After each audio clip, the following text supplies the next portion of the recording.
Okay, for the 7.2 quick check, we have two beakers. The one on the beaker, it represents our reactants, and the other one represents our products. And we're assuming that we have a reaction like we've done in class, where we're moving some chemicals from the reactants to the products, and we're moving them from the products back to the reactants. So is this at equilibrium? And the answer is maybe. The answer is we really don't know. Now, definite answer is, the fact that they are the same volume here does not necessarily mean that they are at equilibrium. So maybe the best answer is not necessarily, but it could be at equilibrium. So we really need more information. Like if we allow this to keep going, would they change anymore? Are these going to stay constant like this? So we need more info to really know. But we just know that just because they are equal doesn't necessarily mean they're equilibrium. Now, what is equal at equilibrium? Well, the forward and reverse changes are the same. So we'd say that the forward rate equals the reverse rate. In our case, that means that the amount of liquid that we move from one beaker to the other is equal to the amount of liquid that moves back again. But to be more general, we'd say that the forward rate equals the reverse rate. So that's what's equilibrium, as equal at equilibrium as the forward and reverse rate. Okay, then we look at another situation here. Here we have a graph, and we're saying the students are stopping when it reaches equilibrium. So what would it look like if they kept going? And if they kept going, this is our reactants, and these are our products. So what would happen is that these reactants would just stop changing because they're getting used up, but they're also being reformed. And the same thing, that our products are also trying to stop changing because even though they're being formed, they're also being used up. So the reactants turn into the products, and the products turn into the reactants. And because we have that double arrow, everything stays constant. So we say at this point we are at equilibrium.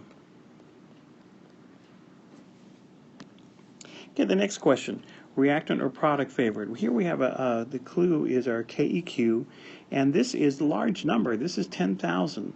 So the fact that it is much larger than 1, and the KEQ is the ratio of products over reactants, then that means we have lots of products, so this guy is definitely product favored. So which situation are we talking about here? This one here.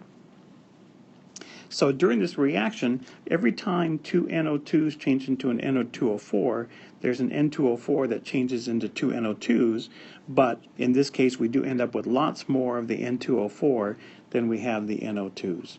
So we have a very product favored. We know that because KEQ is much larger than 1. Now some equilibrium expressions.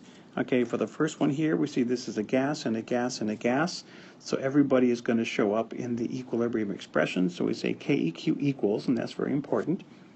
And it'd be concentration of NO to the 4th power divided by concentration of N2O squared times the concentration of O2.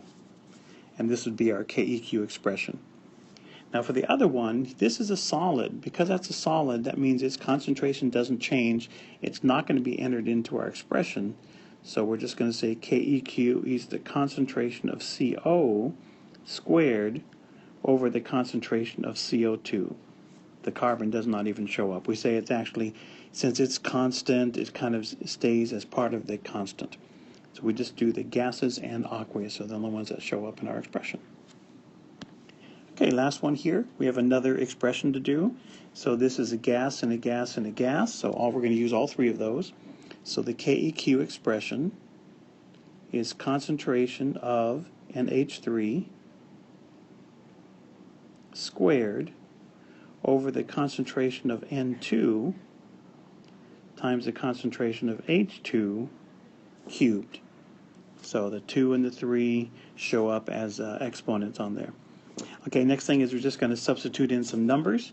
And so the NH3, there's the NH3 number, so it's going to be 0.3 squared over the N2 number, there it is, 0.10, times the H2 number, 0.20 cubed.